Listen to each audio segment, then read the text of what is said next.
বীরভূমের শিউরির circuit house মোড় থেকে শুরু হয় তিরঙ্গা যাত্রা। প্রায় 2 কিলোমিটার পথ অতিক্রম করার পর শেষ হয় বাসস্ট্যান্ড চত্বরে। বাসস্ট্যান্ড চত্বরে থাকা নেতাজির মূর্তিতে রাজ্যের উচ্চ শিক্ষামন্ত্রী জগন্নাথ চট্টোপাধ্যায় মাল্যদান করার পর তিরঙ্গা যাত্রা বাসস্ট্যান্ডের মঞ্চ থেকে রাজ্যের উচ্চ শিক্ষামন্ত্রী জগন্নাথ চট্টোপাধ্যায় কি বললেন শুনুন। মিছিল শেষের আওয়াজ মনে হচ্ছে, হ্যাঁ? হাতে তিরঙ্গা থাকলে জোশ এত কম হলে হবে কি করে? ভারত মাতা কি! সবার আগে আপনারা যারা এসেছেন তাদের প্রত্যেককে বলতে চাই ধন্যবাদ। শিউরি, আজকে আপনারা আবার প্রমাণ করলেন যে হাতে জাতীয় পতাকা, হৃদয়ে রাষ্ট্রপ্রেম থাকলে, দেশপ্রেম থাকলে, রাষ্ট্রবাদ থাকলে ভারতের জন্য যখন আমরা হাঁটি তখন আমরা ইতিহাস তৈরি করি। আর শিউরি শহর, শিউরিবাসীরা প্রমাণ করি। প্রায় 3টে, 3:30 থেকে আপনারা সার্কিট হাউসে জমায়েত হয়েছে। 2 ঘন্টা হতে চলুন, 6টা বাজে এখন, ফেরার তারা রয়েছে প্রত্যেকের। সেজন্য লম্বা ভাষণ যে চলছে সেই ভাষণ আর বাড়াতে চাই না, কিন্তু কয়েকটি কথা এই হর ঘর তিরঙ্গা বা তিরঙ্গা যাত্রার এই মঞ্চ থেকে আপনাদের পৌঁছে দিতে হবে গ্রামে গঞ্জে, বুথে বুথে। এক, প্রত্যেকের হাতে যে তিরঙ্গা পতাকা দেওয়া হয়েছে, যে তিরঙ্গা পতাকা দেওয়া হয়েছে, আমরা প্রধানমন্ত্রীজির আহ্বান কি? প্রধানমন্ত্রীজির আহ্বান হর ঘর তিরঙ্গা, প্রতিটি বাড়িতে জাতীয় পতাকা উঠবে।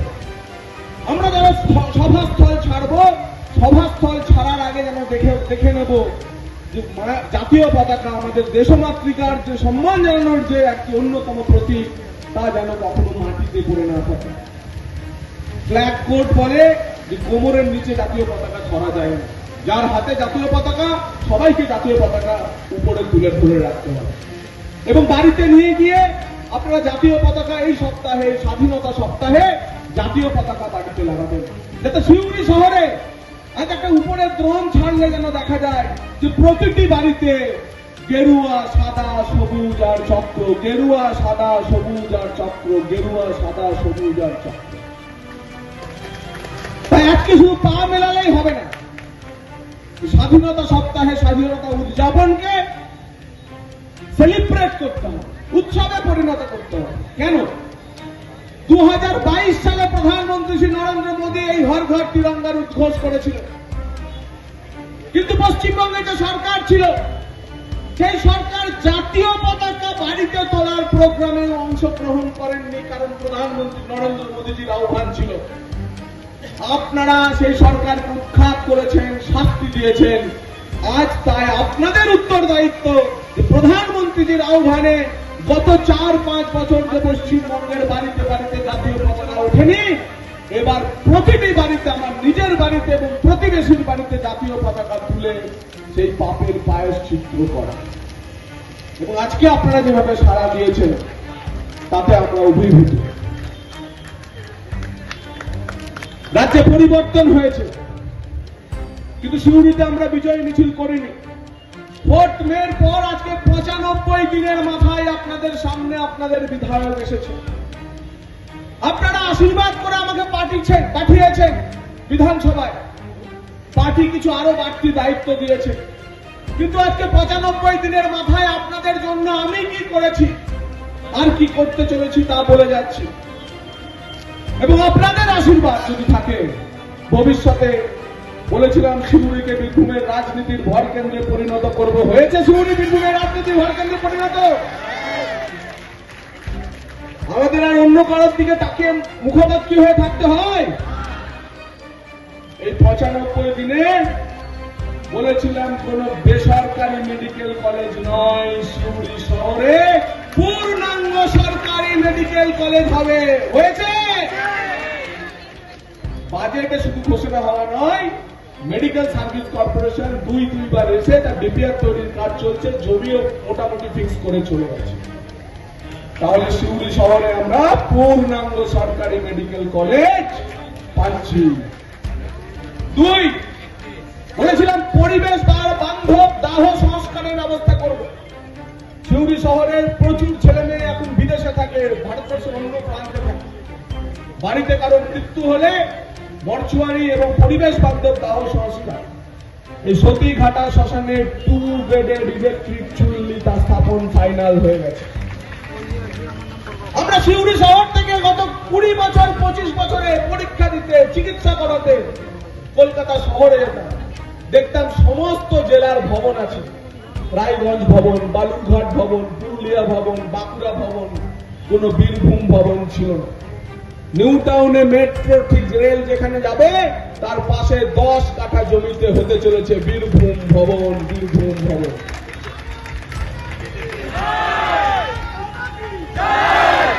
3 দিন আগে দেশের রেল মন্ত্রী সংসদে ঘোষণা করেছেন যে ভারতবর্ষ পশ্চিমবঙ্গের যে 17টি রেল প্রজেক্ট, নতুন রেল লাইনের কাজ হাত দিতে চলেছে, তার মধ্যে রয়েছে সিউড়ি প্রান্তিক রেলওয়ে, সিউড়ি প্রান্তিক রেলওয়ে। এবং তার সঙ্গে সিউড়ি রাজনগর যে রেল লাইন, নতুন রেল লাইন, তার ফাইনাল লোকেশন সার্ভের কাজও শুরু হচ্ছে। তাহলে এই 5টি কাজ 95 দিনে পেয়েছেন। বিধায়ককে আরো আশীর্বাদ করবেন তো? আপনাদের ভরসা থাকলে, আপনাদের আশীর্বাদ থাকলে এই নভেম্বর ডিসেম্বর মাসে যে সিউড়ি পুরো ভোট হতে চলেছে, সেই পুরো ভোটেও বদল আসবে তো? চোরগুলোকে তাড়াবো তো? ফাইনালি তাড়াবো তো? চোরগুলোকে উৎখাত করবো তো? সিউড়িতে পদ্ম ফুল ফুটবে তো? সিউড়িতে পুরো ভোট ভারতীয় জনতা পার্টির হলে পাড়ায় পাড়ায় উন্নয়নের জোয়ার বইবে, পাড়ায় পাড়ায় উন্নয়নের জোয়ার বইবে। কারণ আজকে এই সভা জাতীয় পতাকা হাতে শুধুমাত্র ভারতবর্ষের স্বাধীনতা সপ্তাহের স্বাধীনতা পালন করার সভা নয়, এই সভা সংকল্প নেওয়ার সভা যে গত 2.5-3 দশকে সিউড়ির পুরো প্রশাসনে চোরেদের থেকেও সিউড়িকে স্বাধীনতা দেওয়ার সভা, সেই সংকল্প নেওয়ার সভা। এবং এই লড়াইতে ভারতীয় জনতা পার্টির প্রতিটি কার্যকর্তার সঙ্গে আজকে যারা উপস্থিত হয়েছেন তারা কাঁধে কাঁধ মিলিয়ে হাঁটবেন কিনা? তাহলে আবাস কেলেঙ্কারি, পথবাতি কেলেঙ্কারি, জলের কেলেঙ্কারি এবং এই জেনজি, সারা ভারতবর্ষে আলোচনা হচ্ছে না জেনজির আন্দোলন, জেনজির আন্দোলন। কেন জানেন তো সিউড়িতে জেনজির কোনো আন্দোলন হয়নি? কারণ সিউড়ির জেনজিরা বার্ধক্য ভাতা পায়। এই বার্ধক্য ভাতা কেলেঙ্কারি, এই 4টে কেলেঙ্কারিতে যারা যারা যারা যারা যুক্ত, তাদের জন্য ব্যবস্থা হবে। গুটিয়ে আনা হচ্ছে তদন্ত, এক এক করে তদন্ত গুটিয়ে আনা হচ্ছে, কেউ ছাড় পাবে না। এবং সিউড়ি শহরে ভারতীয় জনতা পার্টির ঝান্ডা প্রতিষ্ঠা করার পর উন্নয়নে কিন্তু প্রত্যেককে সহভাগী হতে হবে। যে বিজেপি করবে তা না, নিজের পাড়ার কাজ, নিজের পাড়ার উন্নয়ন বিজেপির যেটা কাউন্সিলরদের থেকে বুঝে নেব, এই মনোভাব নিয়ে আমরা এগিয়ে যাব। আর শেষ করার আগে স্বাধীনতা সপ্তাহে ভারতের জাতীয় পতাকার কোথাও যেন অবমাননা না হয়, রাস্তাঘাটে কোথাও পড়ে থাকলে তাকে সসম্মানে নিয়ে গিয়ে বাড়িতে তুলতে হবে। এর আহ্বান জানিয়ে সবাই মিলে একবার আমার সঙ্গে আবার বলুন, ভারত মাতা কি জয়। জগন্নাথ চট্টোপাধ্যায়ের বক্তব্য, স্বাধীনতা সপ্তাহে সিউড়ির প্রত্যেকটা বাড়িতে যেন দেখা যায় গেরুয়া, সাদা, সবুজ ও চক্র। বলেছিলাম সিউড়িকে বীরভূম জেলার রাজনীতির ভরকেন্দ্র করেছি। বলেছিলাম কোনো বেসরকারি মেডিকেল নয়, পূর্ণ সরকারি মেডিকেল কলেজ হতে চলেছে। ইলেকট্রিক চুল্লি করব বলেছিলাম, সেটাও হতে চলেছে, ফাইনাল হয়ে গেছে। 10 কাঠা জমির উপর নিউটাউনে হতে চলেছে বীরভূম ভবন। সিউড়ি প্রান্তিক রেল লাইন হতে চলেছে খুব দ্রুত, ঘোষণা করেছে রেলমন্ত্রী। 5টা কাজ 95 দিনে করেছিল। সিউড়িতে পৌরসভার ভোটে বদল আসবে তো, এবার পদ্ম ফুল ফুটবে তো। পাড়ায় পাড়ায় উন্নয়নের জোয়ার বইবে। আবাস কেলেঙ্কারি, পথবাতি কেলেঙ্কারি, জলের কেলেঙ্কারি সমস্ত হয়েছে সিউড়িতে, কাউকে ছাড় দেওয়া হবে না। সিউড়ি যুবকরা বৃদ্ধ ভাতা পায়। কাজ চলছে 12 তারিখ কলকাতা এবং হাওড়ার যে ডিলিমিটেশন সম্পর্কিত শুনছি সেই ডিলিমিটেশন আইন পাশের জন্য আইনও আজকে একদিনের বিশেষ অধিবেশন হচ্ছে। খুব দ্রুত রাজ্য সরকার পুরো ভোট পাবে।